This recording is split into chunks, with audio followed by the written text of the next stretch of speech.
Welcome to Craft Chat Chronicles, the go-to podcast for tips on crafting best-selling fiction. Here at Craft Chat Chronicles, we bring you expert interviews, insights, and tips on writing, publishing, and marketing.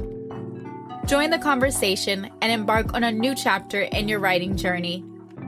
For workshops, show notes, and more information, visit jdmyall.com. That's JD Myall.com. This episode of Craft Chat Chronicles, we are about to go on a writer's journey. Enjoy. Hey everybody, welcome to the first episode of A Writer's Journey. I'm one of your co-hosts, Jay Marie, with my other co-hosts, JD Myall and Mo. And what we'll be talking about is everything about writing, from craft, insecurities, publishing, more, and everything in between. In this very first episode, we're going to talk about ourselves and just get into like how we became writers and our journeys. So, JD, do you want to kick us off? I'm JD. I am a freelance writer. I've written for publications like Ms. Magazine, HuffPost, Writer's Digest, and some others. I'm a soon-to-be traditionally published author. My novel, Heart's Gambit, will be out in 2026. I co-chair Drexel's MFA Alumni Association. I've been a sensitivity reader for Macmillan. I've been a judge in the Writer's Digest annual writing competition, and I'm a lover of craft. So, Jay Marie, tell us a little bit about yourself. I have, so I've been interested in, I would say, reading when I was young. I didn't really get into writing until I was older. But right now I have an MFA in creative writing, one in nonfiction, based in memoir, and the other one is for screenwriting. So what about you, Mo? Tell us a little bit about yourself. Hey, I'm Mo. Been writing all of my life and always loved it. I have a MA in English and I have an MFA from in creative writing. Let's go back to the beginning. What first got you into writing? Was it a childhood passion, or was there a book that inspired you, or was it something that you decided to pursue later in life? So for me, I'm the only child. And so I had used my imagination because that's all I had to play with. And I was a big reader. My mom and my grandma were very big on education. So had a book room, I had a toy room, and that included lots of books. And I was really drawn to reading, and I was drawn to writing. Fast forward, I always knew I wanted to write. That's very cliche. That's what all writers say, but it's the truth. Writing is a calling, I think, and I think that's why everyone has the same story.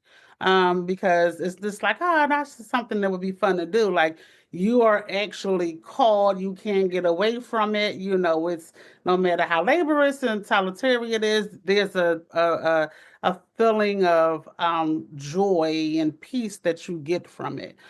So that led me to eventually getting an MA in English. And then I was like, no, I really want to write. And then that led me to get my MFA in creative writing from Drexel University. For me, I also started out as an avid reader as a kid. Loved reading, loved like daydreaming was my thing. Um, I didn't really think of myself as being a writer. I thought it was something like other people did for me to enjoy until I got older. I was in college. I took a creative writing class and I started thinking, oh, this is something I might want to explore, because I was having experiences at college that weren't so great, that I didn't have the tools to be able to explain like what was going on.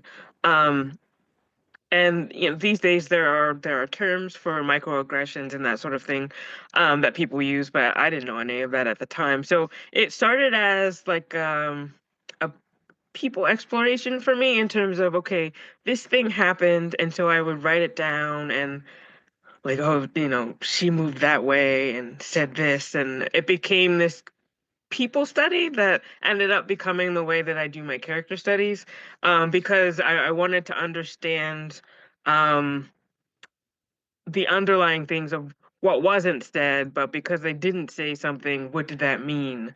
That becomes the subtext, that's the word I couldn't think of story. And so I started to learn craft just on my own in terms of figuring out my own life. And that's my first novella was um, based on that when I did my first MFA program. My first MFA program, I have an MFA in creative nonfiction. And so I wrote the novella for that. And then as time went on, I realized that screenwriting was actually one of the perfect tools for me as a writer. I prefer screenwriting as a way of layering things and images in a particular way that I love with that. And that's what led me later on to then get an MFA focused on screenwriting. And slowly finding my way into becoming a writer. Love that. I kind of shared some similarities with Mo in that I was raised an only child. My brother is significantly younger than me. I was in a dorm when he was born, and my sister is a half sister, so we weren't raised in the same house. We lived with, we shared the same father, but we had different mothers, so we lived in separate houses. So writing and reading were my form of entertainment growing up. I always loved reading. I would devour a 300-page book in a day. I've been writing since I could hold a pen, but like before I even started physically putting it on paper, I would, in my imagination, rewrite my favorite stories and make myself a character. Like I love The Outsiders growing up. I read it 32 times. I memorized the first paragraph. I won't bore you by reciting it, but but that was like I was deeply geeky and awkward and you know still am, a little, different. And writing and reading were like escapism to me. So I just thoroughly enjoyed it and enjoy it still. And I guess that's where it began for me. Fun fact though, I was in a class at Drexel and I was talking to them about how The Outsiders was my favorite book growing up. And it was my mirror book. I saw myself in those characters because they were treated like outsiders and treated like they were different. And I was in a military area, but they had us like in the middle of a very Jewish surrounding area. So it was like one little street of army kids, and then the rest was like mostly wealthy, mostly Jewish. And I was treated differently a lot of times in that environment. So I identified completely with the outsiders because the way the greasers were treated was how I was feeling. I was being treated. And I mentioned it in class once, and the teacher was like, "Isn't it interesting that the book you saw yourself in was also a book that excluded you?" And then she pointed out the fact that there were no Black characters. And I was like, wow, I need therapy. What's your favorite thing about writing, and what part of the process excites you the most, Jane Marie? I get really excited about the initial stages, like the coming up with the ideas and the characters and all of that. I'm really great at that. The rest of it can be a bit of a headache sometimes, but like I do love those initial stages of like, oh, who are these people? Where are they? What are they doing? What is this about? And like putting all that together is the most exciting part for me. The most exciting part for me is that's the stage once I know who the characters are and their purpose. So that for me, it goes back to like my first piece I never forget. We had to write a fable about in the second or third grade. We had to write a fable. And I wrote about this little girl named Marie who wanted to be a queen, but she didn't come from royalty. And so there was a beehive in the back of her home, and she thought that if she got stung 3 times by the bee, that she would become a queen. And so she went to irritating and agitating the beehive and got stung 3 times. And the only thing she got from it was a sore arm. And so the moral of the story was to be happy with who you are. Like I thought, like, oh, once I got that down and once I knew what it was, I remember like I was bust out. I didn't go to my neighborhood school. I was bust out. And so like I'm excited all the way home and I couldn't wait. And I got off the bus and I ran home and I just started with my story. So I'm always excited when I know the premise of the story and where it should be heading, and when I can start writing it. That's when it Wait, comes to life for me. That's my favorite part. what grade was that again? About second or third. Wow, that's very deep for like second, third grade. I love that. I'm at elementary school, second to third. Yep, and all of my friends loved it. Like my classmates used to say they loved it, and like I was like, yes. A plus. I like world building. I mean, I guess you can tell that since I do a lot of fantasy. I like creating characters that make people think and feel. I love escapism. Again, I'm back to that. I like escapism. That's why I think I like creating worlds because I like to try to speak to the things in society, but not directly. You know what I mean? Like echo some of the things that are happening, but in a way that's like fantasy and fun. It was really interesting. I was at a group yesterday with writers, and we start, of course, what's going on in the world now. So we are 3 weeks as we're recording post-Trump election, and so we were talking about, just what do we do and how do we fit in? And it's interesting. There were those who said, "Look, I'm not a frontline revolutionary. Like I'm not going to be out on the front line, but this is what I have to offer." And I always say the act of buckling down and writing is an act of revolution, and especially of recording. What we see now. That we actually have a part in very historical things happening, and that we get to be recorders of what's going on. And sometimes that would be for some that would be through nonfiction, for some that would be through fantasy, for some that would be through contemporary fiction, for some it would be through graphic novels. Like there's all different ways and spaces. For some there would be by creating, documentaries, right? For some, they could create comedy and satires, sitcoms. So there's always a space in, addressing society, and everybody's space is different.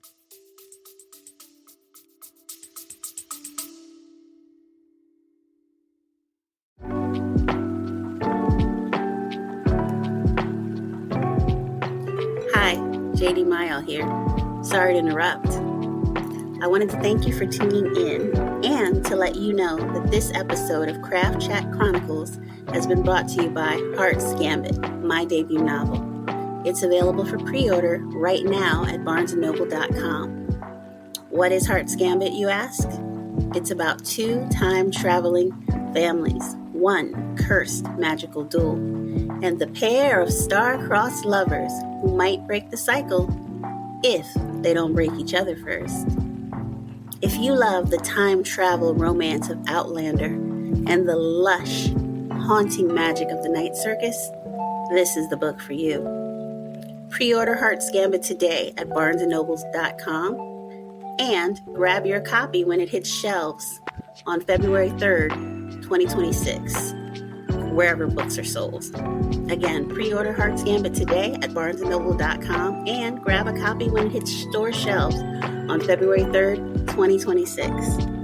And while you're at it, don't forget to buy a copy of today's guest book and support their projects as well. Support authors, support bold stories. Now, back to Craft Chat Chronicles. Let's get chatty.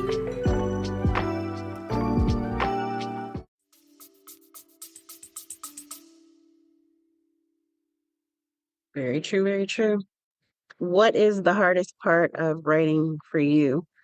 We all have something that is trips us up or that we struggle with, whether it's like plotting or revising or just getting started. What's that thing for you, J. Marie? How making it all fit together in a particular way. It's something that I'm still, something I'm particularly working with craft right now. It's something I'm working on right now in terms of, okay, like I have my characters and I have this plot, but first couple drafts, it's not syncing. And so like right now I'm going back to, what they call it, the third rail? Something, about my protagonist, what is really propelling her through. Right. Um, because my initial thoughts don't quite don't quite fit, or I feel like, well, I think she's pulling it in a different direction. I'll put it that way. And so now for me, it's just like, okay, what is it that she's deciding instead of me trying to fit what I thought this initially was as to, okay, well, I need to follow this character. This character has her own needs, and getting clearer on that to make it all sync. Hopefully that makes sense. Yeah, it does. So right now, something that I'm working on, that's the harder part for me right now, because this is it's more of like a fantasy epic that I'm not always writing, that I'm excited about, but taking all those like fun elements and really connecting it to her deeper needs. Love that. How about for you, Mel? What's the hardest part? Oh, J. Marie, that makes a whole lot of sense, especially because every character is distinct, right? So they have their own voice, they sound different, even in your mind, like they sound different. And we are a lot of times as writers, we throw ourselves into these characters. Like it's not like what would I do? Well, this character is a 75-year-old African American woman.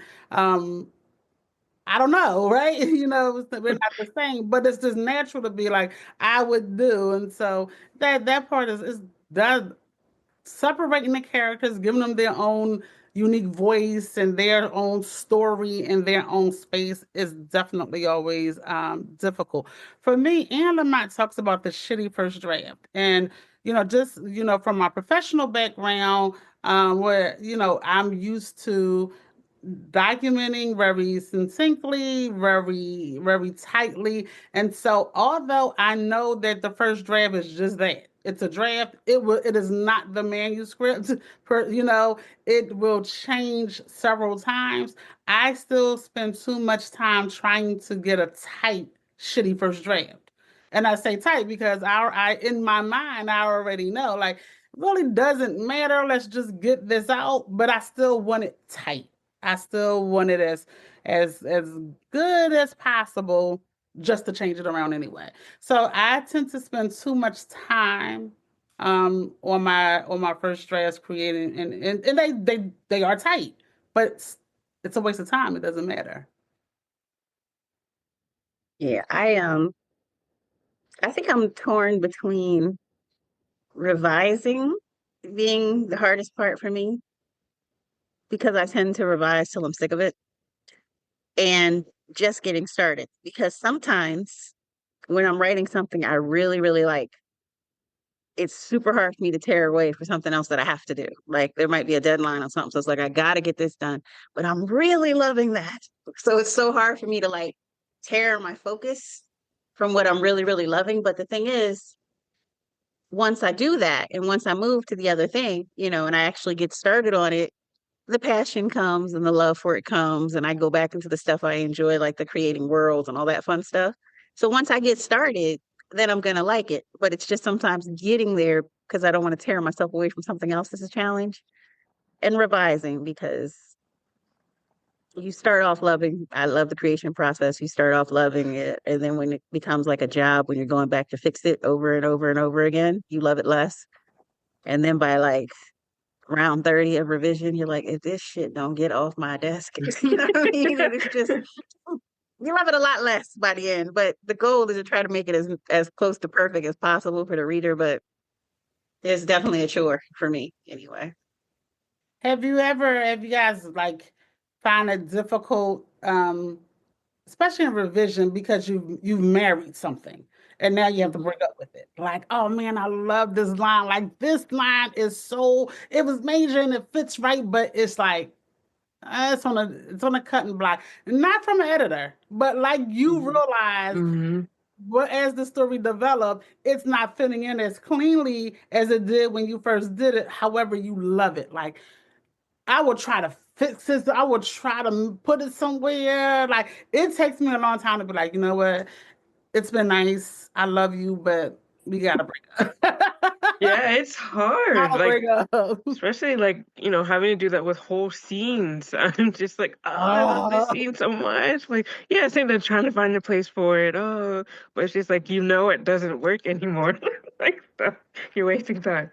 But yeah. Find a folder for it because it might work in the next book. It might not fit this book in this scenario, but it might be like, "Ooh, that line I love would be great here." Or that scene I had to cut from book one fits in book two perfect. well, you do. I mean, I Yeah. do say, it, but it's like, no, it was for this. And like Yeah. you know that has to be done, and you will do it. But I'm talking about that process of literally Yeah. breaking up with it, because it's a process. Like you literally Mhm. going through like the grief of losing it, like let's see if this could work. Let's go to counseling. Like what I mean? But it's your You creation. So yeah, right, yeah. like it's really emotional to have the break up with that scene or that line or that thing that was like sometimes what the story was even built upon. Like, Mm-hmm. damn, and then all of a sudden it's like it just doesn't fit anymore. Yeah. I know I've talked about this before, but for me, it was when we were in MFA program and Sadiqa gave me a brilliant change to my first chapter, but then it would recall reworking the whole beginning of the book. You know what I mean? And it was brilliant. So at first I was like, "Ugh, I didn't want to do that because I didn't want that much work." But then the more I thought about it, I was like, damn, she's right. You know what I mean? But it was like, you don't want to cut what you already liked. But then ultimately I had to take the scissors to it because it made it better and stronger. But yeah, I've definitely been in that not wanting to do it, but it needs to be done phase. Yeah, I found, especially with beginnings, especially like after you get a first draft done or a second draft, the beginning is usually something you have to end up tweaking anyway. By the That's time you true. get to the end and everything happens or whatever, and it's just like, oh, you have to go back almost always and tweak some things and fix things around to make it work. So I find going back to the beginning is something I always end up having to do anyway. I like to go back to the beginning too because I like to go back to tweak some foreshadowing in, like really subtle Mhm. stuff that you wouldn't pick up on. But in my mind, I'm laughing because I know that this is very much either an echo of the end or a hint about the end, and you have no clue because you're just starting the story. So, I like that too. Are you a plotter, a pantser, or somewhere in between? Do you do detailed outlines or do you just dive in and see where the story takes you? Depends on the day. Like I haven't narrowed that down about me yet because sometimes it's just like I can I can I can I'm both. I'm both. Sometimes I start out plotting, sometimes I pants it and then plot.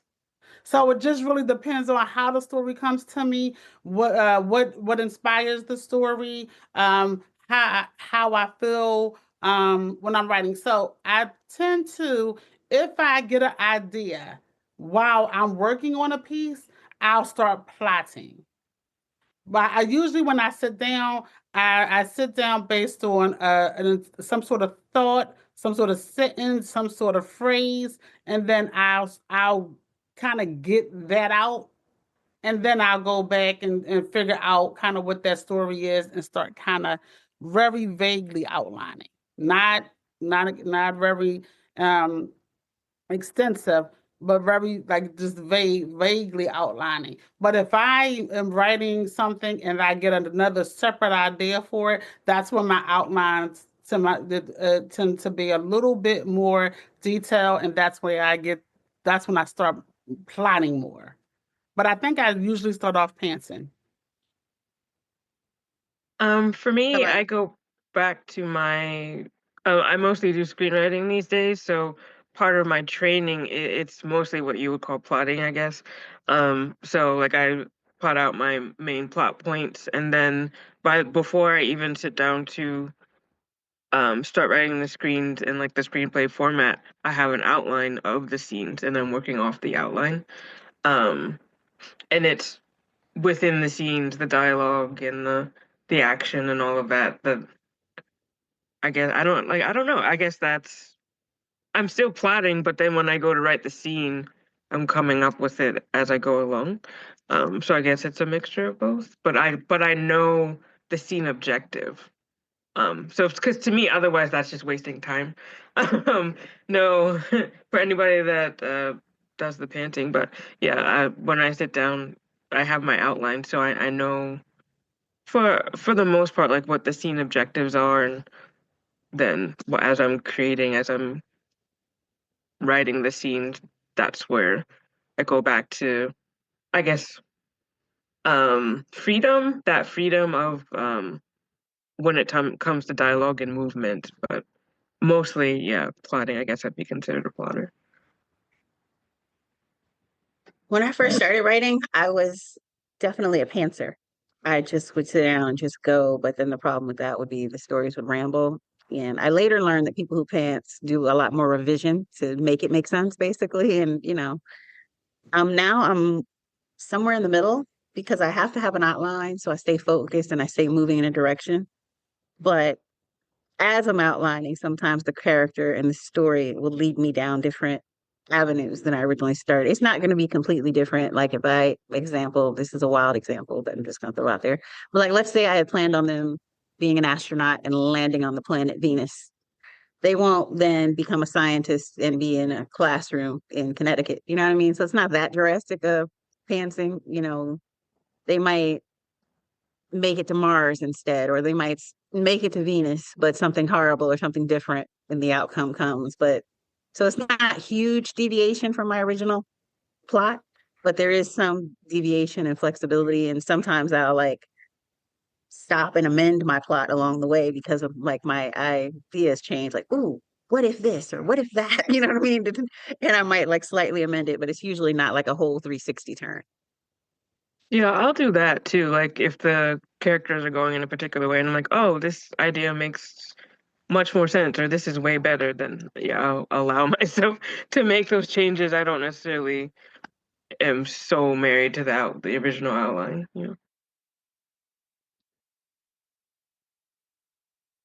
So when you're outlining and stuff, where are you usually at? Are you a at home writer? Are you out and about writer? What's your routine look like usually? I'm at home. I can't be around other people and like noise and all this stuff. When I'm doing my like focused writing, when I'm what I call like development phase and just like observing people in life, yeah, okay, yes, I'll go outside for those things. But if I'm working on something specific, I have to be at home in my office, quiet, or music or something. Yeah, I can't be around other people. I'm very structured like that too. Like I need a space that's kind of set up that, and aesthetically pleasing for me. A space that, gives is calming, quiet, smells good. I need this whole kind of calming thing going on. And so that's usually in inside of my home. Um, Sometimes with revisions and things like that, I can go sit in the park. Um, Coffee shops do not work for me. I'm too nosy. I am like I I was out with my mom last week and we went to breakfast and it was a little tight in the corner and it was a father and son having a conversation about I guess kind of ironing out some things. And so I'm talking to my mom, but then all of a sudden, like this whole when the father says, I would like to talk to you, if you're uncomfortable, it's cool. I perked up like, oh, okay, this is about to be good, right? And so, like, I'm too nosy. Not only that, there was something that he mentioned about, he was an African American young man. He was 30, because I ended up minding people's business, and they let me mind their business. And he said something about, they're talking about something that was going on in high school and how, he, wasn't doing really well in high school, but he was able to get to college and da da da da. So at some point, I kind of was interested in that story. And it's like, I hear you say that, you said that the first thing I say, it's like, I'm sorry, I'm gonna address the elephant in the room. I am in your business. And then I was proceeded to have a conversation on, and I explained to him that I was a new teacher and then I worked in an urban school. And, I hear you say that your grades weren't good, but that you ended up in college. How did you do? What was the struggles for you? So that's why I can't, because even if it was just like me writing down a dialogue, at some point I want to be involved. I'm involved. I'm thinking. I start to have questions in my mind about other people's business. So I need to know, stay out the way. So the coffee shop thing doesn't work for me, but and even during revisions, it's still too much, sensory things going on for me to be able to focus. But I can go. I got my MA from Arcadia, and I don't live too far, so I get to go and sit under the tree there. I do that a lot, and do my revisions. That works fine, but it has to be quiet and aesthetically pleasing. Yeah, the good part of my ADD is that chaos around me doesn't usually distract me because my mind bounces everywhere anyway. So I can be at home writing with the TV on. Can't be a great show. If it's a great show, it'll distract me and I watch it. So I have a playlist of shows that I don't find that interesting or distracting. But I'm aware of them, you know what I mean? But they're not good enough to make me look away from what I'm doing. I can write. I've written in McDonald's. I've written in Starbucks. I wrote in the library all the time. That's part of what led me to work in there because I just would be there writing for hours. So I got to know them all. And I was like, oh, they're hiring. Well, I might as well get paid to sit here. You know what I mean? Here anyway. So I can pretty much write anywhere. I I'm only distracted, like I said, if it's something really interesting. Like if me and you, Mo, would have been in that same restaurant hearing the same conversation, I would have been able to write through that. Now, if it would have been a couple breaking up or going through some marital issues, I might have been like, looked away from the keyboard and got distracted then. But that little conversation, wouldn't have piqued my interest as much. So I don't know. Yeah, I guess every now and then. I would have been Sorry. sitting there jotting down notes of what they said and what their situation was as story ideas or something like that. Yeah. I'm sitting there eating. I'm like, and then he was talking about this, and then the father was like, "Well, if I came to every track meet in high school, why wouldn't I come in college?" And then the son was like, "Well, I sent you the roster." He was like, "Well, I never got it," and things like that and I'm thinking wow, how much miscommunication plays a great part in things. That's an easy thing. But then what happens when ego gets involved? I do think on those levels, what happens when ego gets involved? And this could have been cleared up with yo, son, what's going on with your you're not going to tell me, when your track meets are, and he would be like, "Oh, I sent it to you." You'd be like, "Oh, I never got it." But they're having this conversation. He's done graduated and he's a productive citizen in the world. But it was great that they were able to have that conversation and reconcile. But yeah, I do take notes on stuff, and that it will show up somewhere. But I can't. Listen. I be involved. I had questions like, "Can I ask you a question?" Oh, that made me think about a story that was floating around a couple of years ago, the Bad Writer Friends story. All right, I'll refresh people who might be listening. Then there was a group of writers who had a friend group basically, and one of them donated a kidney to someone, and basically documented the whole experience of her donating this kidney. And she wrote a letter to the person who received the kidney, to to the family of the person that received the kidney and stuff like that, if I'm remembering correctly. So it was like a well-documented thing. And then one of the people in her group was inspired by that and wrote a story about it. But in the story, this woman was narcissistic and self-serving and basically she was speaking to that person on, basically giving the kidney and then documenting for your friends the whole step-by-step of your kidney giving process and stuff like that. And the story became a award-winning and was doing really great. And then the girl who was the one who actually gave the kidney was offended and ticked and was basically feeling like she stole my life. And So she started calling all these award things. And the woman who wrote the story was a woman of color, and the other woman wasn't, if I remember correctly. So she was calling all these different award ceremony, basically complaining, and it ended up in a lawsuit. And the girl's early draft included the letter, like pieces of the letter that the girl had posted. And she changed it in later drafts. But that ended up coming to bite her in the butt, as far as inspiration, you know what I mean, versus documentation.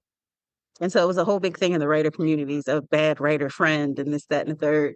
So when you were talking about, ooh, that would be inspiration, it made me wonder, what would be the line for you? Like if you were the kidney giving person's friend, what would be the line for you in that scenario? Where does inspiration? I honestly, honestly don't remember the details, and some of them Mm-hmm, sound like new to me. What you're saying, I remember the mm-hmm, conversation around it, and I would definitely have to go back. We should definitely come back around to this because that would be really good. But mm-hmm, what I remember about it is like the conversation was who has the right to tell a story. mm-hmm, I remember that being the big conversation around it, but it's in the time, so I have that I could go back and read it. But the interesting thing is, so I don't know Mr. A and Mr. B, right? mm-hmm. I just overheard the conversation, and that's writers get inspiration and stories from that all the time. Very If true. I wanted to write about an experience that one of my friends had, I Mm-hmm, would check in with them. I mm-hmm, would check in with them. I'd be like, listen, I want to, this would be a great fictional story.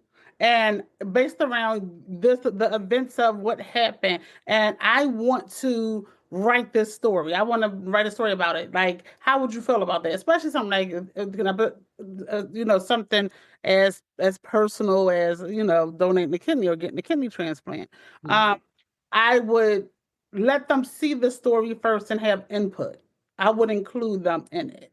I would ask them first how they would feel because the one thing about it is that's just like I jokingly one time said that I was going to write like a story about the ex of mine, and mm-hmm. like just say his name was I'm just making up a name. Let's just say his name was Eric.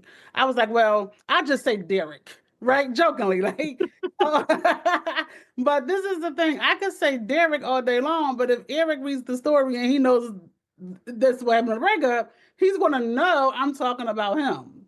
Right. So even with certain things like in there, I was like, yo, she would have known, or she should have known that her friends were gonna know that that's her story. That's her friend's story. So I don't think that there's anything wrong with drawing inspiration from a friend, right? But I think you should check in. I think you Yeah. should ask Yeah. how they would feel about it. And even if they was like, I'm not comfortable, but you can always brainstorm, like, but this is a really, really great story. Like, how can we get that story out, like, in a different kind of way? Like, and they could help you even come up with something else that's still based on, as they say in movies, based on a true story, but not Right. necessarily the true story. Exactly. I agree, If I, going about it that way. But in this situation, it doesn't tell me they weren't actually friends. So it was like more of a passive, oh, huge passive aggressive way to deal with this person, really. Go back and read this again. I remember reading it because it was a big thing, but I don't. yeah. I gotta go. I'm going to read that today. Alexa Dunn has a whole video breakdown of it. And one of the things that was interesting too is like when it ended up being a whole court thing or whatever, is that like the group messages were subpoenaed and ended up later being revealed. And her friends really weren't her friends. All of her friends were like co-signing on this and bashing her in this scenario. And a lot of them were just like, if I remember correctly, a lot of them were just like, wow, this is really disgusting that, the way you're like step by step documenting this or whatever. You know what I mean? Like, if I remember correctly, it was a lot of shady so-called friends. An interesting scenario, but I think y'all are right. Check in with the person. I've never had a situation where something a friend has done has been something so, intriguing where I'd be like, oh, I should write a story about that, especially because I write teen like fantasy and stuff like that. So like none of y'all have done like, burn down houses or anything crazy I can use for climax, you know what I mean? I have had an ex who pissed me off and hurt me to the point where I made him a villain. In the book, none of the rest of the story was like him, but I definitely made him the villain in the story. And he knew. I made sure I told him that. And he was actually surprisingly cool with it. So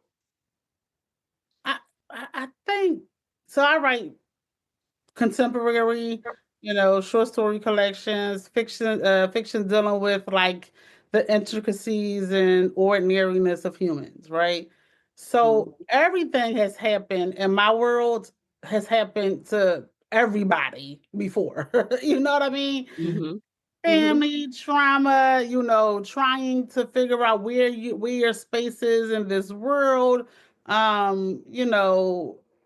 Why, how we get comfortable and don't move. So technically, me, you, my friends, my neighbors are all in my stories, right? Because like it's nothing new. I remember I used to be like, oh, this idea is so cliche. Oh, this is so cliche. Oh, that is so cliche. But the bottom line is life is cliche. life is cliche. And so that was like, okay, well, that narrative doesn't apply to me because the life in the world that I write about is cliche. Yeah, we don't know anybody in the bad writer friends thing, so we don't really know enough to judge who was the bad writer friend. But it was just an Sounds like intriguing they were all story. It bad made me friends. wonder. It was an intriguing story. It made me wonder. It's like But technically you are writing somehow, depending, especially if you grow up around a lot of people, a big family, you have friends, like you are getting some sort of inspiration from something that happened to them at some point. yeah, take Taylor Swift, all her songs about breakups and stuff like that. I'd be flattered if I was the guy in that because if my breakup turned into a bop, flattered. I'd be like, oh, cool, I'm in a song. I mean, unless she was saying really horrible things I about was me. gonna say, what if you were like one of the Listen, villain ones? this is the thing. This is the thing. And I had said this before Cat Williams, but Cat Williams said it, much more eloquently. But this is whatever when you become a part of my story, I get to tell it. So if you don't want to be the villain of my story, don't do dumb stuff. Like, don't be the villain. Just like vice versa. Like, once I'm involved in your life, I am a character in your life. I am now a character in J. Marie's and JD's life. And that, if I am the villain, then that's on me. But I can't dictate to you what to write and what not to write about your life and your story and the characters in it. So try to be a good character.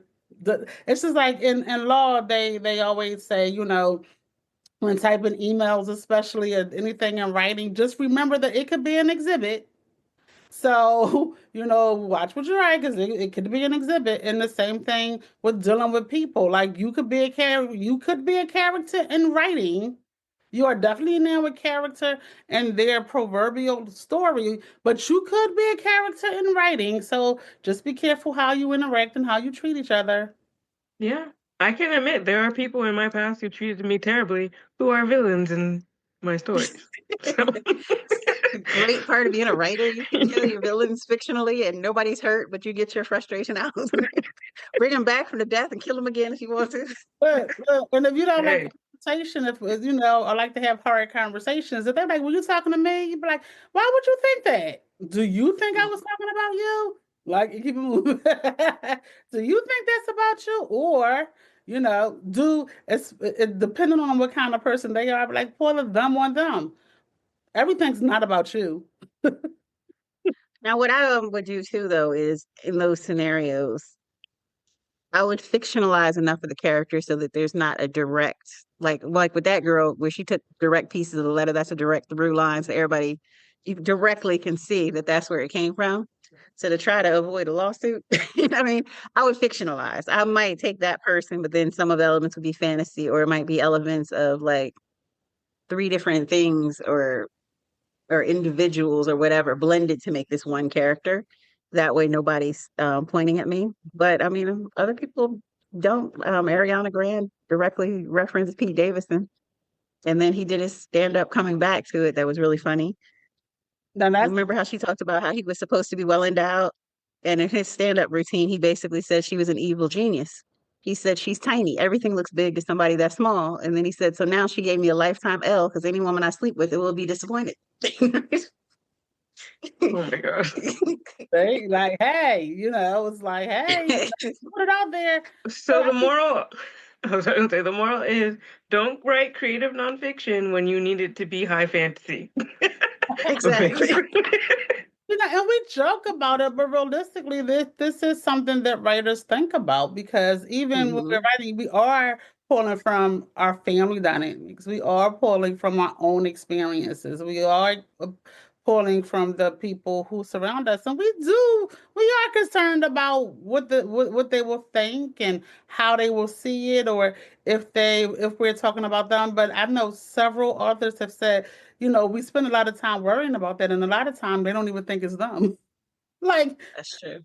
they be like, well, I never forget. I forgot the author who said it, but she had said that that same person came to her and was like, that person is terrible. Who is it? It's like, You know, but that's why I went with a pen name because I wanted to be able to write freely without thinking about my family's judgment or what they will think about these books or the characters or whatever. But that didn't work because Facebook outed me. Facebook people you may know showed me to my grandpa. And my grandpa was excited. So he goes into the family group and shares it. My granddaughter's a writer now.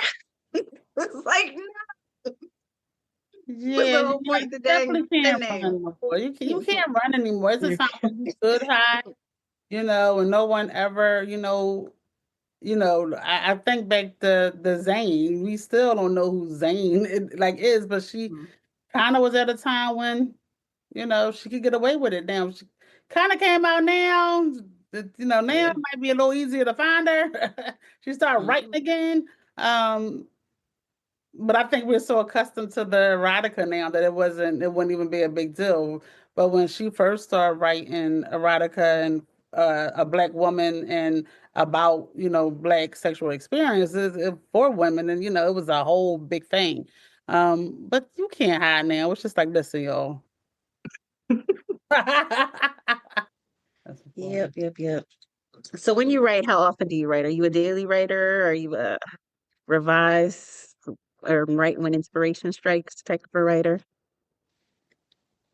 I try to do a routine. Um, Sometimes it works, sometimes it doesn't. So, I haven't quite figured it out, but I make sure that I do something daily. Whether it's revising, whether it's just, writing, outlining an idea.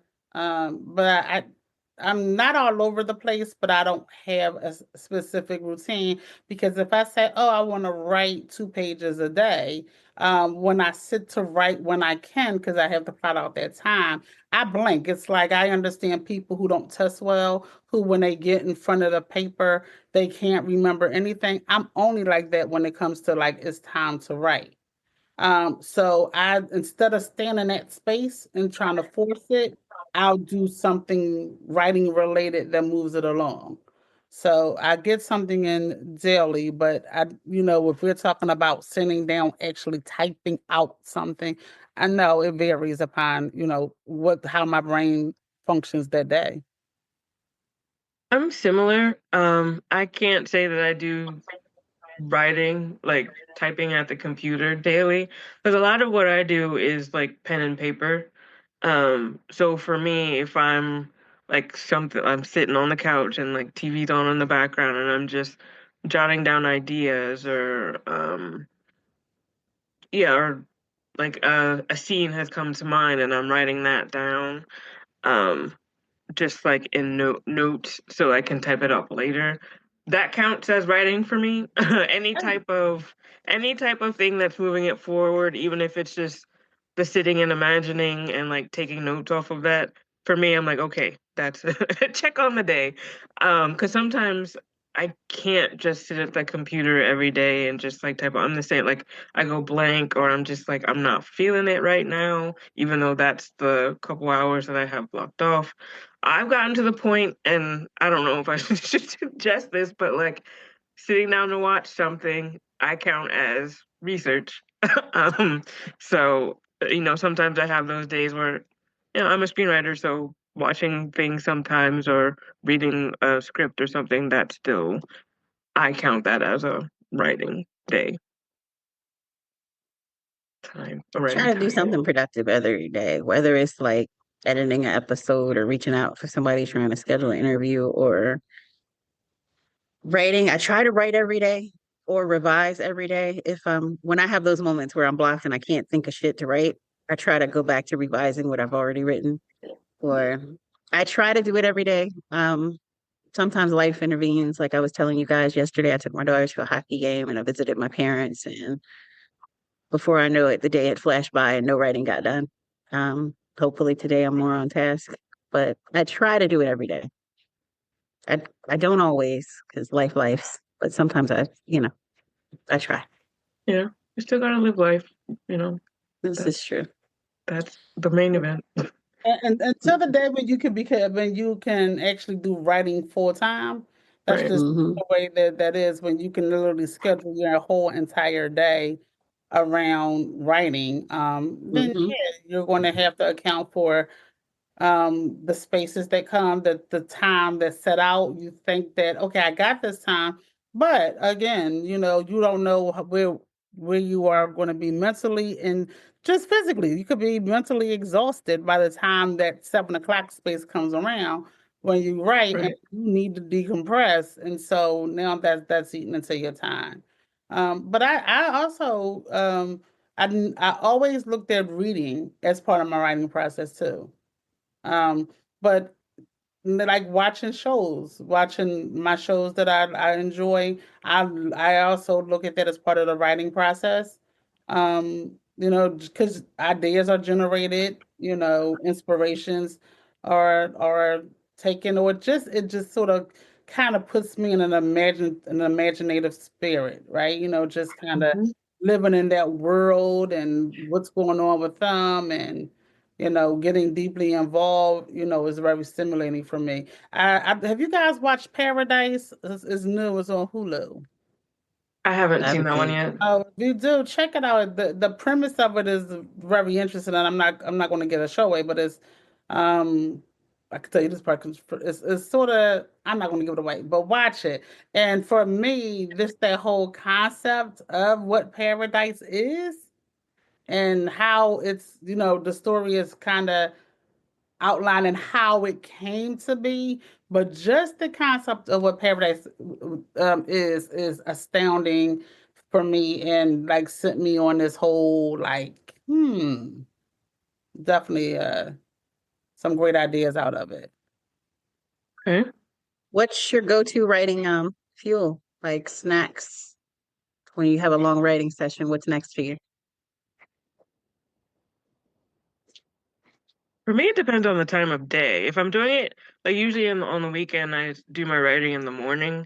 So I usually have a cup of tea, um, and I usually eat breakfast afterwards. So I usually have a cup of tea.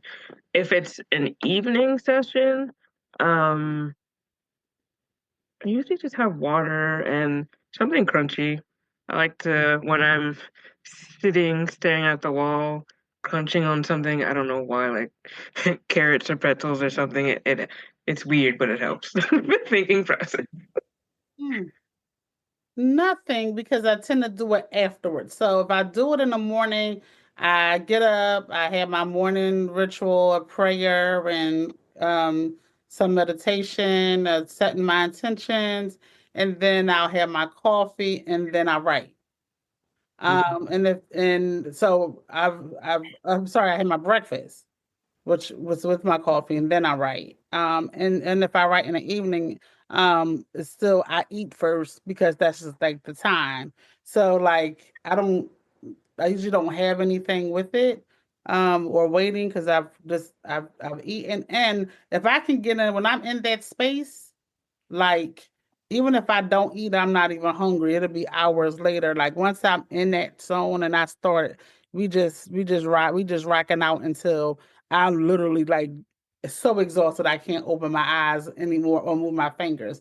I've caught myself, and I thought this kind of just happened, when you're in school and you kind of waited around and you gotta get this paper done, like you don't have any more options. And I could like be exhausted and still like type through. But I found that like when just that's just my space. When I'm in, I don't want to stop. I have to literally be exhausted, and I could go. I used to actually think that my best time was the morning, but really I am literally my best space is 11 to 5. Like I can literally write from 11 to 5, and if I didn't have to get up in the morning, oh, that would be how I live. Yeah. I I would say my go-to writing snacks are like oatmeal cream pies.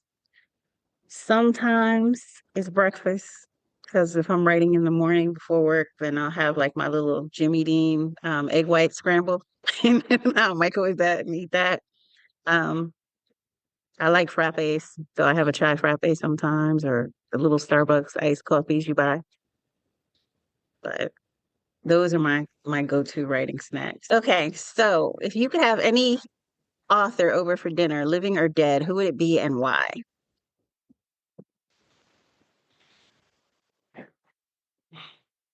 Tony. Well, I got they tied Tony and Zora. Zora, because her story is really interesting, right?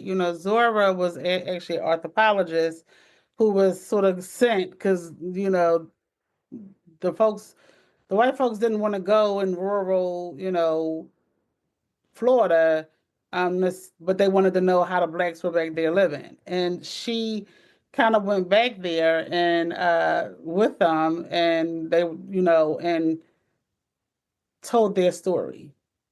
And her life as a writer, is just her life period as a black woman during that time is extremely interesting. And Tony, because Tony Morrison is just like her, you know. Um, she was for me. I find her books entertaining, but also she was just so profound, and she just would be somebody who would you could just her insights into the world, her insights into life, her insights into like what I liked what I also always liked about Tony is that, you know, she made it clear like her story wasn't like the typical I was, poor black and hungry story. So I definitely would love to talk to her about growing up in a community where yeah, there were black lawyers and black doctors and black everything, teachers and that this black community that was integrated um in class. So Tony and Zora. Um, Not to steal, but Tony has always been mine.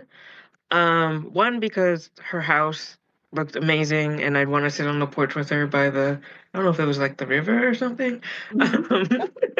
It's always like the kind of house that I wanted to like. I want to go to her house and like have a meal. I have so many questions for her. Um, her books were books that I read but had a really hard time with, just in terms of like the language and that sort of thing. Um, and I just have questions about like writing in that way. Because again, like I had a hard time with it. Like her books, I always needed a dictionary to read. And I'm just like, why? Why are we using these words? and just like I want to talk to her about her experience in academia, um, just so many different things. So like she's someone that's in particular. I just have a lot of. I would really want to have a long conversation with, just for so many different reasons. You can't rush through a Toni Morrison novel. Like novels, you kind of get this space where you kind of they're leisurely, right? You can read, you just read for entertainment. They're easy, but like you can't rush through if you can't read her in the night. You can't. Oh, book Definitely not. club is due tomorrow. Let me hurry up and read No. it. It's a wrap. And that's what my book club used to get mad about. Like, because a lot of sometimes life happens and you're like, I can read this in a night. And it's like, you're going to get through the first chapter in a night with her. Yeah, and like I feel like I love the way her mind worked, and I wanted to know how it worked. And so yeah, I don't want to have dinner with her and like talk about it. Yeah, and she left you asking questions, or like you always had questions. Mm-hmm. And I haven't seen a writer yet that throughout the book that she literally makes you stop and got to think about what she just said. Exactly. Not necessarily. Sometimes it's like, oh, let me look up the word, but sometimes it's just so profound you got to contemplate what you just read. So, how about Love you? that. Fun fact, my vampire book that I'm working on, the main character's last name is Morrison because of her, and her first name is Zora for Zora. Oh, that's fun. But the person I picked would be Octavia Butler, because that was Kindred to me was a very impactful book. I write sci-fi and fantasy, but like prior to that, I hadn't really experienced that from our perspective. Mm-hmm. So it just opened my eyes for me that we can write fantasy, that we can build worlds and stuff like that. Because a lot of times when you're a kid and you're Black, the Black books that you're given are like the pain narratives and the oppression narratives. So for me, that was like, wow, we can build worlds, we can time travel, we can do all this fun stuff. And that really impacted me as a young reader and even today as a writer. And I have a lot of questions for her about like kindred and like what would Dana think about the world we're living in now and the Trump administration, if she had traveled to this time instead of traveling back to the days of slavery. Mm-hmm. And then also like her book Parable of the Sower, a lot of people think it predicted like the LA fires, and they think that she's done some predicting. And I would love to see what she thinks about today and the policies and some of the civil rights that we fought for being repealed today. I would love to see what her writing would say to this time we're in right now. Yeah. So, Well, all right, one final thing. Anybody you want to closing words you want to leave anybody with? Any inspiration, advice? I don't know if I'm in a place to give somebody advice. To be honest. I had to keep it simple. Keep writing. Keep writing. Yeah. Well, for me personally, you have way more to offer than you think you do. Love that. Love that. Love that. So I hope you've enjoyed meeting my friends and hearing us babble about writing. We enjoyed sharing our writer's journey with you, and we hope you'll continue on and, message us on social media. Tell us about your writer's journey and where you're at. Keep writing.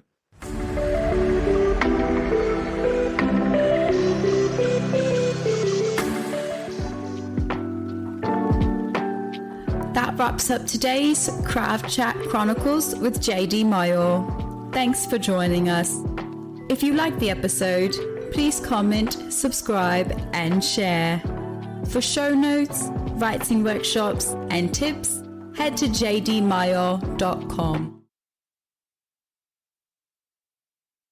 Are you struggling to keep your writing organized? Trust me, I've been there. I want to introduce you to Scrivener, the ultimate program for all writers. You can outline, draft, and even edit all in one place. Whether it's your next novel, screenplay, or even thesis, Scrivener helps you stay focused and finish strong. Scrivener adapts to your workflow. From your first draft to the final edit, it's a writer's secret weapon. Click on the link below and get started on your Scrivener writing journey today.